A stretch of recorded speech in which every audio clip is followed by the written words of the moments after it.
Nowadays, democracy is spread globally.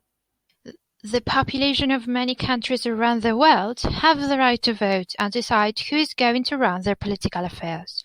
In the case of the UK, you have the right to vote if you are a British citizen over the age of 18, regardless of gender, ethnicity, or social class.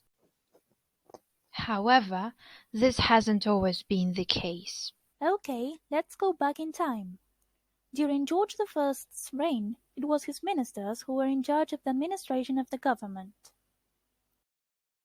These ministers needed the support of the Crown and Parliament, but most importantly, the support of the members of the House of Commons, which represented the nation's will. Here, voting played a key role, and a functional and efficient electoral system was required. Now pause the video for a sec and think. Let's see who could vote at the time. In the 18th century, there were boroughs, which were constituencies or towns that had gained the right to be represented in Parliament by a royal charter. But who could vote in the boroughs? Of course, not everyone could vote. Women were out of the picture, and there were different rules that restricted the few people that could actually vote. The Royal Charter basically established that voters should be responsible property owners. The rotten boroughs were depopulated election districts that retained their original representation. In other words, boroughs that no longer had a population but still have representatives in the House of Commons.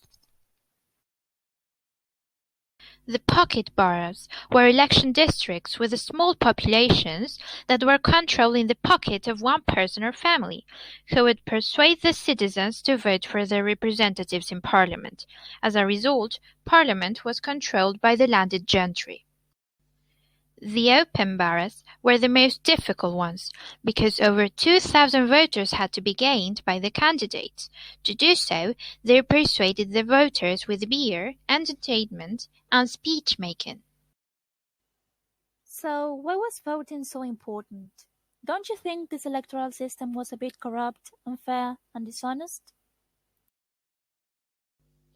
Well, yes, but it was very functional to the ruling groups, as their interests would always be represented in Parliament.